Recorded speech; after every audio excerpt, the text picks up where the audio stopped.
مکہ میں سویرا ہو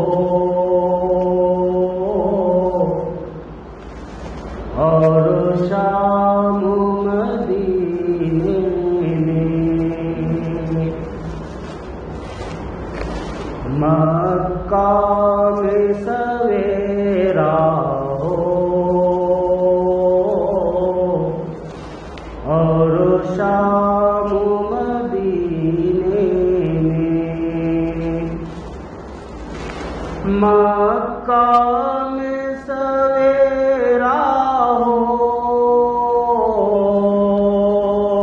اور شام مدینے میں، کعبے میں ہو مزدوری اور انعام مدینے میں، کعبے میں ہو مزدوری اور انعام مدینے میں،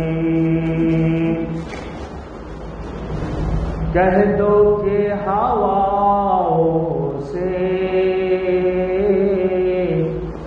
آہستہ قدم رکھے، کہہ دو کہ ہواؤں سے آہستہ قدم رکھے، کہہ دو کہ ہواؤں سے آہستہ قدم رکھے، کرتے ہیں میرے آقا آرام مدینے میں، کرتے ہیں میرے آقا آرام مدینے میں، مکہ میں سویرا ہو اور شام مدینے میں۔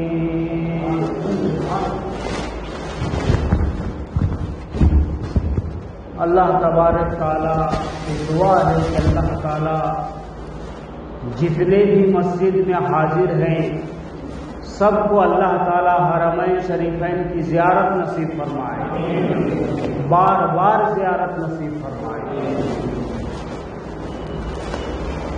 میں نے آپ حضرات کے سامنے قرآن مقدس کی ایک چھوٹی سی آیت تلاوت کی ہے۔ دعا کیجیے کہ اللہ تعالیٰ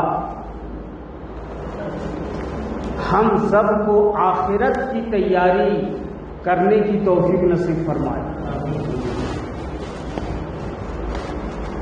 کیونکہ یہ دنیا دارالعمل ہے، یہ دنیا دارالعمل ہے، یہ دنیا دارالغرور ہے اور آخرت دارالجزا ہے، اور یہ دنیا کی زندگی 50 سال 60 سال 70 سال 100 سال کی زندگی ہے، اور آخرت کا ایک دن، قیامت کا ایک دن، جس کو قرآن مقدس کے اندر فرمایا گیا کہ 50,000 سال کا ایک دن ہوگا۔ کتنے؟ 50,000 سال کا ایک دن ہوگا۔ اللہ اکبر کبیرہ۔ یہ دنیا کے دن کی طرح 24 گھنٹہ نہیں ہوگا کہ ہم ہوٹلوں میں بیٹھ کر کچھ فلم دیکھ کر کے، کچھ ٹی وی دیکھ کر کے، ہنسی مذاق کر کے گزار دیں گے، ایسا نہیں ہوگا۔ فرمایا ایک دن 50,000 سال کا ایک دن ہوگا۔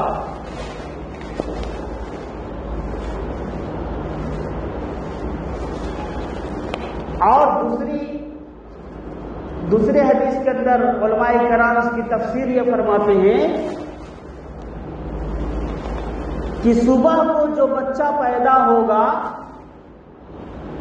شام ہوتے ہوتے ہوتے وہ بچہ بوڑھا ہو جائے گا. کیا مطلب؟ جس طرح سے دنیا کے اندر ایک بچہ پیدا ہوتا ہے تو اس کا بچپنا کا دور گزرتا ہے، اس کے لیے کتنے دن لگتے ہیں، پھر جوانی کا دور گزرتا ہے، اس کے لیے کتنے دن لگتے ہیں، اس کے بعد درمیانی زندگی گزرتی ہے، اس کے لیے کتنے دن لگتے ہیں، اس کے بعد بڑھاپا کا زندگی گزرتی ہے، اس کے لیے کتنے دن لگتے ہیں. تو فرمایا اس ایک دن کے اندر اتنا لمبا دن ہوگا کہ جو بچہ پیدا ہوگا شام ہوتے ہوتے بوڑھا ہو جائے گا. فرمایا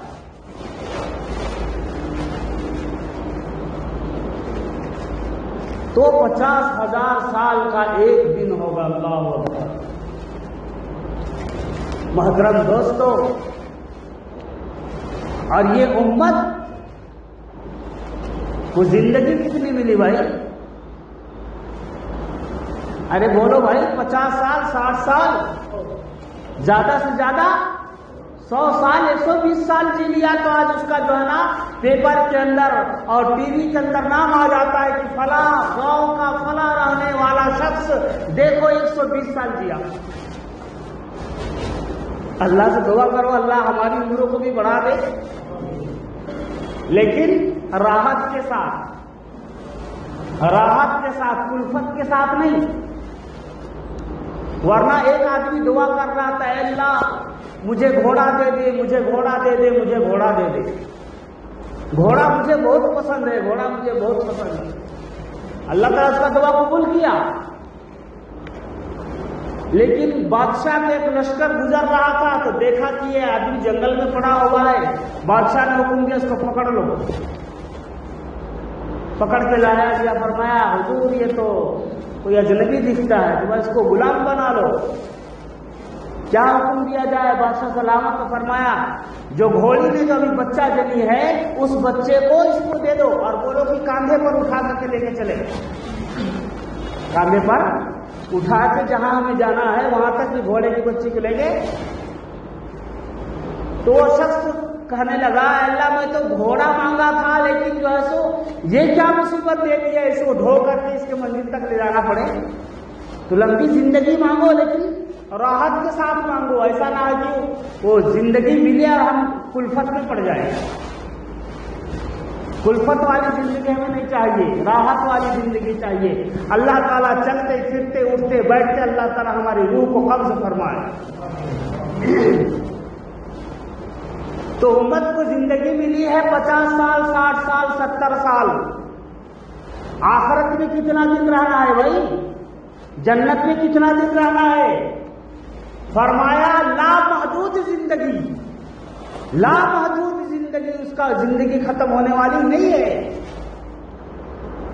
تو 50 سال میں اتنے سالوں کی زندگی کی تیاری کیسی ہوگی؟ کیسی تیاری ہوگی بھائی؟ ہم 10 دن کا سفر کرتے ہیں تو 10 دن کا سفر کے لیے 10 دن کا سامان لے کے جاتے ہیں، کپڑے لے کر کے جاتے ہیں، پیسے لے کر کے جاتے ہیں اور طرح طرح کے انتظامات میں جاتے ہیں. حالانکہ دنیا میں سفر کر رہے ہوتے ہیں تو پورے انتظام کے ساتھ جاتے ہیں. اور وہ سفر ایسا سفر ہے کہ جو ایک مرتبہ جاتا ہے پھر واپس نہیں آتا ہے. تو اس زندگی کو، اس آخرت والی دنیا کو بنانے کے لیے یہ دارالعمل ہے، یہ دنیا دارالعمل ہے، یہاں عمل کر لینا ہے. اور جو جتنا عمل کرے گا محترم دوستو اس کی زندگی اتنی وہاں عیش و آرام سے گزرے گی، اتنا اس کا مقام اونچا ہوگا. صحابہ کرام رضی اللہ عنہم اجمعین نے اس زندگی کو اور آخرت کی زندگی کو سمجھ لیا تھا اور ایسا سمجھا کہ دنیا کی زندگی اس کے لیے بیکار نظر ہونے لگی. دنیا کے ساز و سامان سے بیکار نظر آنے لگا، دنیا کا عیش و آرام سے بیکار نظر آنے لگا. یہی وجہ تھی کہ صحابہ کرام رضوان اللہ علیہم اجمعین نے اپنی پوری زندگی دین کی خدمت کے لیے، قرآن کی خدمت کے لیے اور مخلوق کی خدمت کے لیے وقف کر دیا.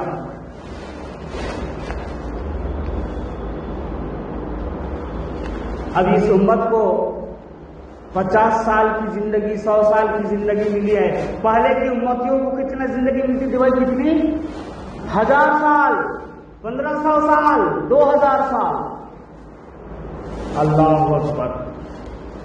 اب لیکن پہلے کے جو امت تھے ان کے پاس وسائل تھا بھائی، وسائل تھا، ذریعہ تھا، اسباب تھا، موٹر تھی، کار تھی، ہوائی جہاز تھا، راکٹ تھا، پلین تھا، کچھ بھی تھا، ہیلی کاپٹر تھا، کچھ بھی نہیں تھا. اب اگر ایک نبی جو ہے نا ہندوستان میں حضرت آدم علیہ السلام آئے، ان کو 1000 کی زندگی ملی. سری لنکا میں آئے نا بھائی حضرت آدم علیہ نبینا علیہ الصلوۃ والسلام، ان کو 1000 سال کی زندگی ملی. اب یہاں سے جو ہے نا سری لنکا سے مکہ کو جا رہے ہو حج کرنے کے لیے، تو کتنا دن لگے گا بھائی پیدل حج کرنے میں؟ بولو بھائی. ابھی جو ہے نا آپ کے کرناٹک کے شہاب حج کرنے گیا تو 1 سال لگ رہا ہے نا ان کو بھائی. تو اسی طرح آدم علیہ السلام جب مکہ کو حج کرنے کے لیے گئے ہوں گے تو انہیں بھی 1 سال کی زندگی لگی ہوگی. اب 1 سال اس کا 1 سال جانے میں، 1 سال آنے میں، 2 سال ختم ہو گیا. اسی طرح وہاں سے اور دیگر عبادتوں کو کرنا ہے تو یہاں سے وہاں سفر کرنا، دمشق جانا ہے اور مدینہ جانا ہے، پھر مدینہ سے جو ہے سو بیت المقدس جانا ہے یا دیگر مقامات پر جانا ہے تو 6 مہینہ سال بھر، 6 مہینہ سال بھر، 6 مہینہ یہ زندگی لگتی تھی. لیکن آج امت محمدیہ کو جو ذریعہ ملا ہے، جو اسباب ملا ہے محترم دوستو، وہ حیران کن ہے. وہ حیران کن ہے. کیسے؟ آج یہ امت، یہ گناہگار امت، یہ خطا کار امت ارادہ کر لیا کہ حج کو جانا ہے. آج صبح 8 بجے پلین میں بیٹھے گا اور 4 گھنٹے کے بعد مکہ میں نظر آئے گا. ان کو حج کرنے کے لیے 1 سال 2 سال لگتے تھے اور ہم کو حج کرنے کے لیے کتنے بھائی؟ 4 گھنٹے. اگر کوئی چاہ لے کہ ہم کو جو ہے نا 1 لاکھ نماز کا ثواب پانا ہے، کتنے بھائی؟ 1 لاکھ نماز کا ثواب. مکہ مدینہ میں، مکہ میں جا کر کے نماز پڑھے تو 1 نماز کا ثواب کتنا بھائی؟ 1 لاکھ. مدینہ میں پڑھے تو کتنے؟ 50,000. کتنے؟ 50,000. اب 1 لاکھ کا نماز ہم یہاں پر ادا کر سکتے بھائی؟ پوری زندگی پڑھتے رہیں گے تو 1 لاکھ نماز کا ثواب ملے گا. لیکن اللہ تبارک و تعالیٰ نے اس امت کو ایک ایسا اسباب دے دیا، ایسا ذرائع دے دیا کہ اے میرے بندے، اگر ہم نے تجھے دولت دیا ہے اور تو نیکی کا طلبگار ہے، نیکی کا خواہاں ہے، تو 4 گھنٹے میں جا پیسہ خرچ کر اور 1 لاکھ نماز کا ثواب پا لے. 1 لاکھ نماز کا ثواب کو کٹ میں آ گیا. اب 1 لاکھ نماز کا ثواب 1 نماز کو ملے گا، اور اس حرمین شریفین کے اندر اگر 2 لاکھ آدمی ہے، 3 لاکھ آدمی ہے یا 4 لاکھ آدمی ہے تو 1 آدمی کا 1 نیکی اس کے نامہ اعمال میں آئے گا. تو کتنے ہوگا بھائی؟ اگر 4 لاکھ آدمی ہے اور 1 لاکھ نماز کا ثواب اور یہ 4 لاکھ لوگوں کا ثواب کتنا ہو گیا بھائی؟ 5 لاکھ ثواب. اس کو 1 نماز پڑھے گا تو 5 لاکھ ثواب ملے گا. اسی طرح رمضان المبارک کے مبارک مہینے میں شب قدر کی رات آتی ہے، 1 رات پڑھتا ہے نماز. کتنے بھائی؟ 1 رات میں نہیں پڑھتا. کیسا کرتا ہے معلوم؟ شب قدر ہے بھائی آج، ہاں شب قدر ہے، آج شب قدر ہے، شب قدر ہے. پورا تانڈا رہتا، پورا بچہ کو معلوم رہتا شب قدر آج جگنے کی رات ہے، جگنے کی رات ہے. اب اس کی تیاری کیسا کرتا ہے یہ بندہ؟ دیکھو مغرب کے بعد اب شروع کرتا، دیکھو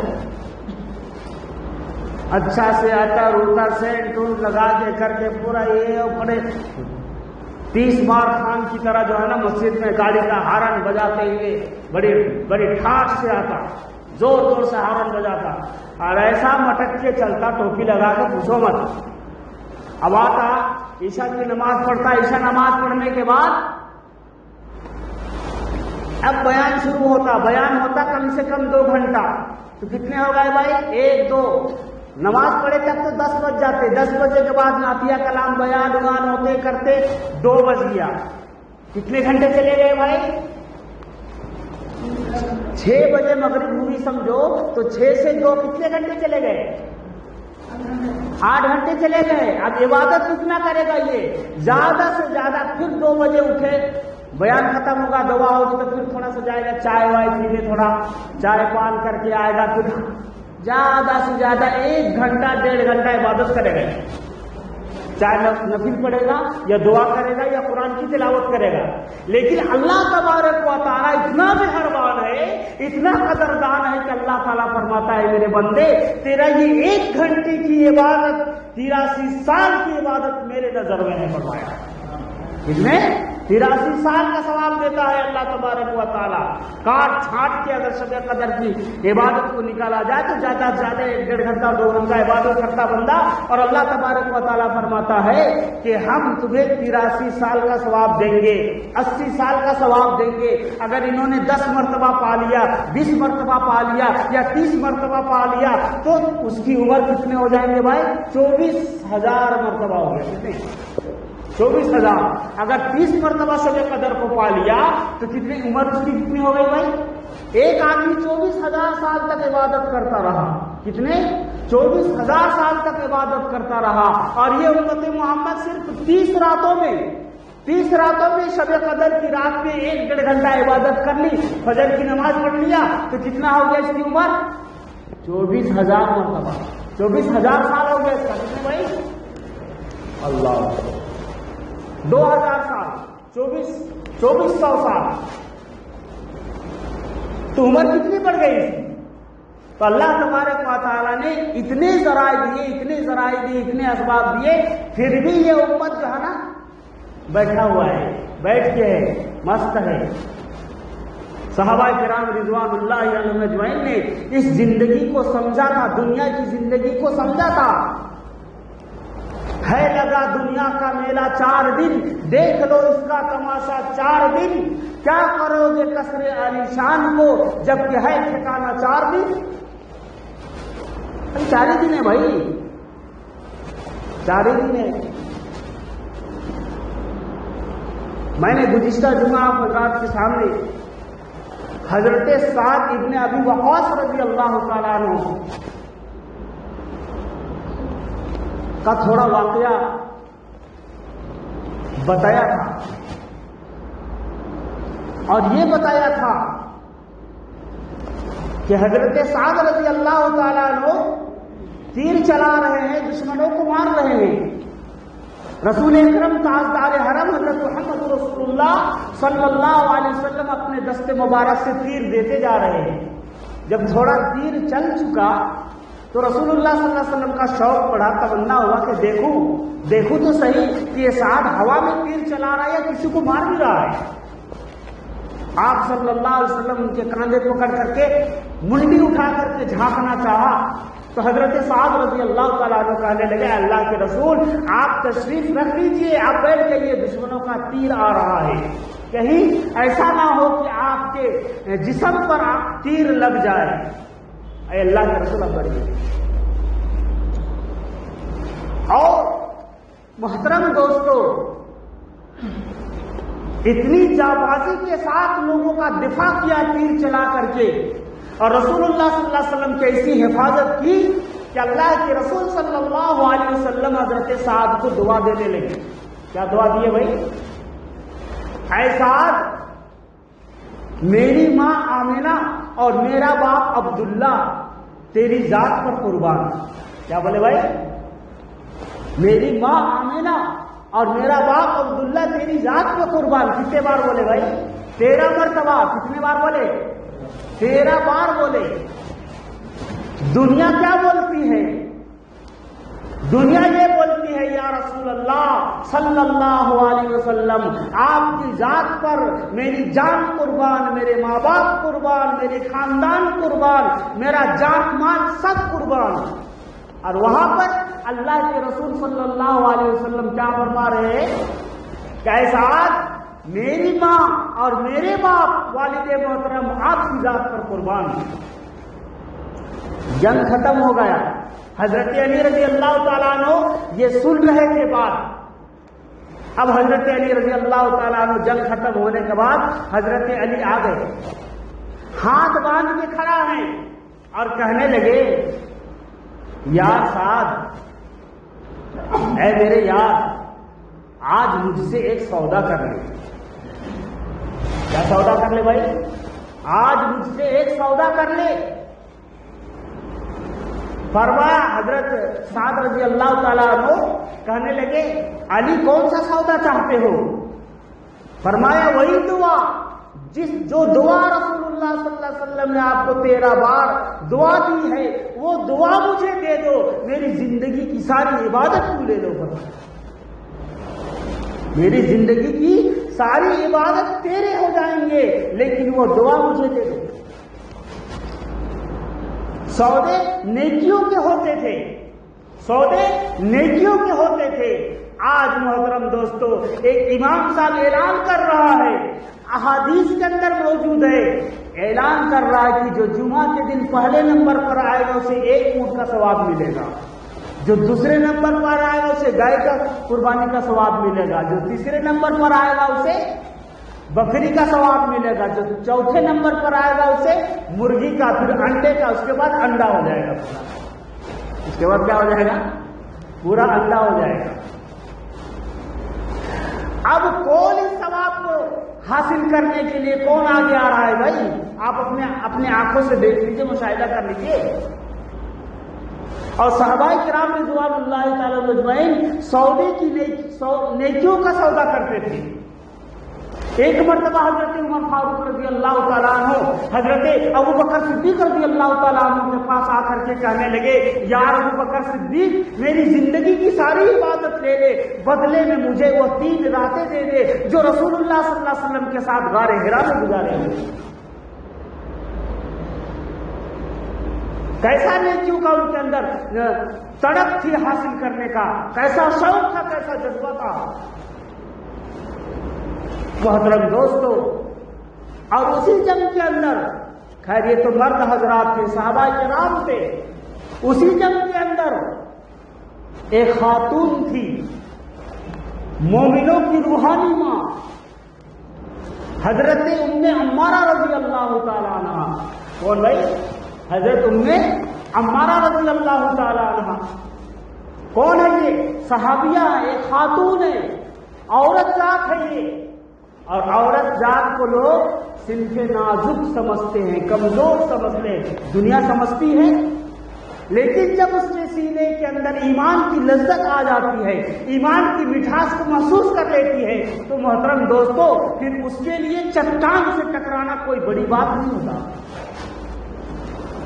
جنگ احد کا میدان ہے، گھمسان کی لڑائی چل رہی ہے، اور حضرت ام عمارہ زخمیوں کو پانی پلا رہی ہے، اتنے میں آواز آتی ہے کہ محمد رسول اللہ صلی اللہ علیہ وسلم گھر چکے ہیں اور جان کے دشمن سامنے آ رہا ہے۔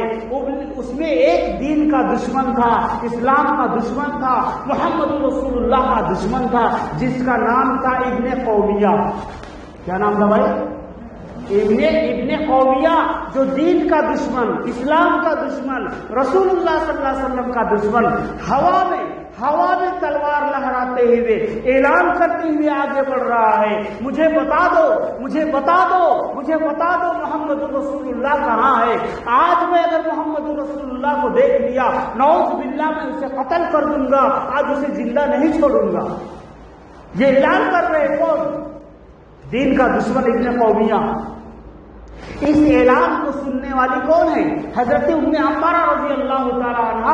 ایک عورت ذات جب اس اعلان کو سنتی ہے، آپ اپنے سر سے مسجدہ کو پھینک دیتی ہے اور تلوار لے کر کے دوڑتے ہوئے اس جگہ پر کھڑی ہو جاتی ہے جدھر سے وہ ابن قومیہ رسول اللہ صلی اللہ علیہ وسلم کے اوپر حملہ کرنے کے لیے آگے آ رہا تھا۔ آپ پہاڑ کی طرح، چٹان کی طرح عورت ذات ہو کر وہاں پر کھڑی ہو جاتی ہے اور اس کے وار کو اور اس کے تلوار کو روکنا شروع کر دیتی ہے اور کہتی ہے اے دین کے دشمن، اے اسلام کا دشمن، اے میرے نبی صلی اللہ علیہ وسلم کا دشمن، یاد رکھنا جب تک ام عمارہ کے جسم میں جان ہے تو رسول اللہ تک نہیں پہنچ سکتا. میں تجھے پہنچنے نہیں دوں گی، میں یہ جان قربان کر دوں گی، لیکن جب تک جسم کے اندر جان ہے میں تجھے رسول اللہ تک پہنچنے نہیں دوں گی. اور محترم دوستو، اتنی لڑی کہ وہ دشمن کو دفاع کر دی، وہ جنگ ختم ہو گیا. رسول اللہ صلی اللہ علیہ وسلم یہ نظارے دیکھ رہے تھے، دائیں سے بائیں سے آگے سے پیچھے سے وار کو روک رہی ہے، دفاع کر رہی ہے. رسول اللہ صلی اللہ علیہ وسلم کی زبان مبارک سے دعا نکلنا شروع ہو گیا. اللہ ام عمارہ کو جنت میں جگہ دینا، اللہ ام عمارہ کی نسل کو سلامت رکھنا، اے اللہ ان کے درجات کو بلند کرنا. تو حضرت ام عمارہ رضی اللہ عنہ کہنے لگی، اے اللہ کے رسول آپ دعا ہی دے رہے ہیں تو میری خواہش کے حساب سے دعا دیجیے. فرمایا ام عمارہ کیا تمہاری خواہش کیا ہے، کیا دعا دوں؟ فرمایا اے اللہ کے رسول میری خواہش ہے، میری تمنا ہے کہ میرا گھر جنت میں آپ کے گھر کے سامنے ہو. کیا فرمایا؟ یہ دعا کر دیجئے کہ آپ کے گھر کے سامنے میرا گھر ہو تاکہ میں آپ کا دن رات دیدار کرتا رہوں. محترم دوستو، اللہ کے رسول صلی اللہ علیہ وسلم نے دعا دی اور فرمایا کہ جا اے اللہ ام عمارہ کے گھر کو میرے گھر کے سامنے دے دینا. اور حضرت علی رضی اللہ تعالیٰ عنہ وہ شخص ہیں کہ ان کا گھر بھی آپ کے گھر کے سامنے ہوگا. حضرت عمر رضی اللہ تعالیٰ عنہ ایسی ہستی ہے کہ ان کا گھر بھی آپ کے گھر کے سامنے ہوگا. حضرت عمر حضرت ابوبکر صدیق سے سودا کر رہے ہیں، حضرت علی حضرت سعد بن ابی وقاص رضی اللہ تعالیٰ عنہ سے سودا کر رہے ہیں. کیوں؟ نیکی کا خواہش ہے ان کے اندر، نیکی کا طلب ہے. حالانکہ حضرت علی کون ہے بھائی؟ جن کے 2 بیٹے جنت کے سردار، اسی نیکی کو کیا طلب؟ حضرت عمر وہ ہے جن کے بارے میں اللہ تعالیٰ کے رسول صلی اللہ علیہ وسلم نے فرمایا کہ عمر جنتی ہے.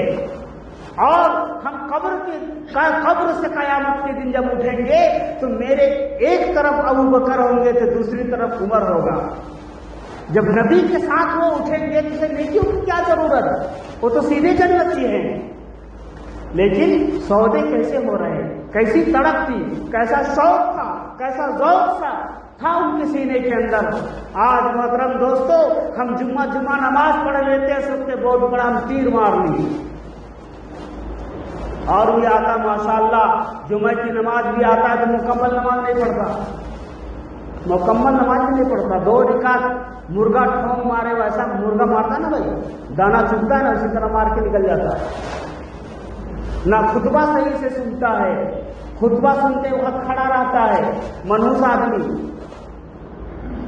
خطبہ سنو تو ایسا سنو جس طرح سے تشہد میں بیٹھ کر کے تم سلام پھیرتے ہو، سلام کے لیے تشہد میں جب بیٹھتے ہو اس طرح سے بیٹھ کر کے خطبہ سنو.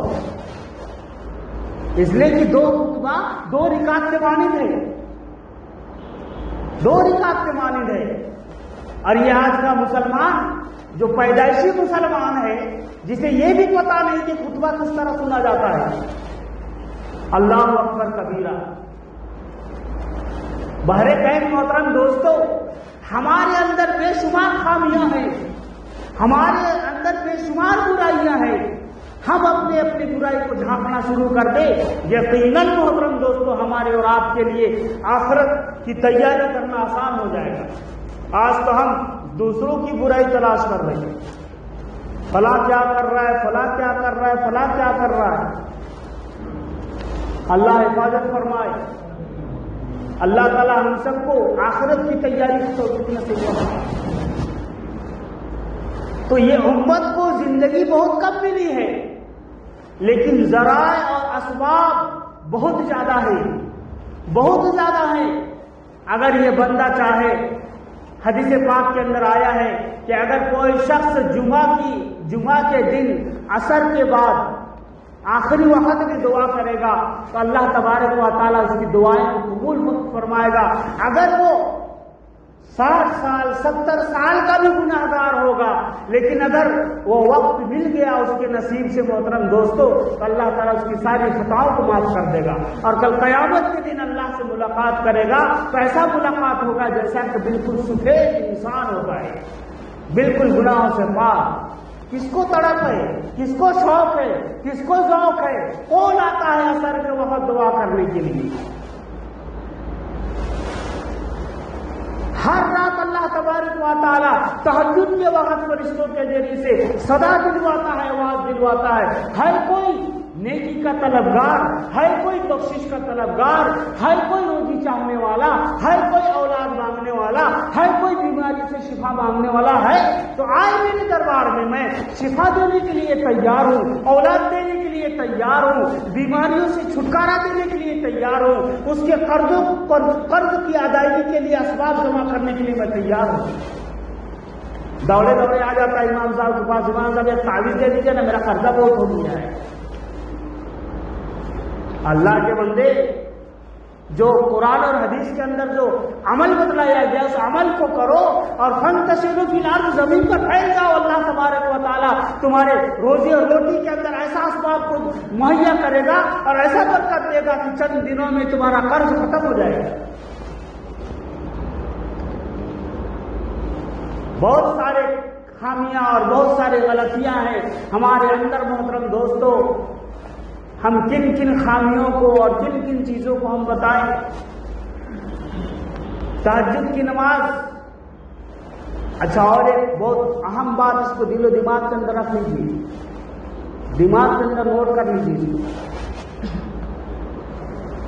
3 بجے کے بعد، 3 بجے رات کے بعد جس کسی انسان کا آنکھ کھل جاتا ہے، ایک بار کھل گیا، 2 بار کھل گیا، 3 بار کھل گیا، انسان اٹھا دیکھتا ہاں 4:30 بج گیا، پھر سو جاتا ہے، پھر اٹھتا ہاں 3:30 بج گیا، کوئی اٹھتا 3 بج گیا۔ یہ جو آپ کو 3 بجے آنکھ کھل گیا، نیند اچٹ گئی، آپ کو نیند نہیں، آپ اٹھے، اٹھ کر کے گھڑی دیکھ لی، دیکھا کہ 3 بج رہا ہے، پھر تھوڑی دیر کے بعد پھر آنکھ کھلی تو آپ نے دیکھا کہ 4:30 بج رہا ہے، پھر آپ نے دیکھا کہ 5 بج رہا ہے، کتنے بار اٹھے بھائی؟ 3 بار۔ اس کا مطلب کیا ہے معلوم؟ اللہ تبارک و تعالیٰ آپ کو عرش پر بیٹھ کر کے 3 بار یاد کر رہا ہے، اے میرے بندے اٹھ، اس وقت اٹھنے کا وقت ہے، آ میرے دربار میں سجدہ کر، تیری ضرورتوں کو پورا کرنے کے لیے اور تیری حاجتوں کو پورا کرنے کے لیے میں رب العالمین اعلان کرواتا ہوں۔ تو جس بندے کا آنکھ 3 بجے، 3:30 بجے، 4 بجے، 4:30 بجے، جس بندے کا آنکھ کھل جاتی ہے، پتا چلا کہ اللہ اس کو عرش پہ بیٹھ کر کے یاد کر رہا ہے اور اس کو جگا رہا ہے کہ اٹھ میرے بندے۔ تو کتنے نصیب والے ہیں بھائی! اللہ تعالیٰ ہم سب کو ایسے، جب ہماری اور آپ کی آنکھ کھلے تو اللہ تعالیٰ اسی وقت اٹھ کر کے ہم سب کو تہجد پڑھنے کی توفیق نصیب فرمائے۔ اور حدیث پاک کے اندر آیا ہے، تہجد کے وقت جو شخص اٹھ کر کے قرآن پڑھتا ہے، تہجد کے وقت اٹھ کر کے جو شخص قرآن پڑھتا ہے، ایک قرآن کو دیکھ دیکھ کر کے پڑھتا ہے، فرمایا ایک ایک حروف سے ایک نور نکلتا ہے اور نور اس کے سینے کے اندر داخل ہوتا ہے۔ فرمایا کون لینے کے لیے تیار ہے؟ کون اپنے سینہ کو مجلہ کرنے کے لیے تیار ہے؟ مولانا تم بکتے رہو، ہم تو گرم بستر پہ سوئے رہیں گے۔ اللہ تعالیٰ آپ کو سردیوں میں اٹھ کر کے، ٹھٹھرتی ہوئی رات کو اٹھ کر کے اللہ کے دربار میں سر رکھنے والا بنائے، اللہ کے دربار میں قرآن پڑھنے والا بنائے، اللہ کے دربار میں ہاتھ پھیلانے والے بنائے۔ اللہ تعالیٰ ہم کو، آپ کو، کہنے والے، سننے والے سب کو اللہ تعالیٰ عمل کی توفیق نصیب فرمائے۔ وآخر دعوانا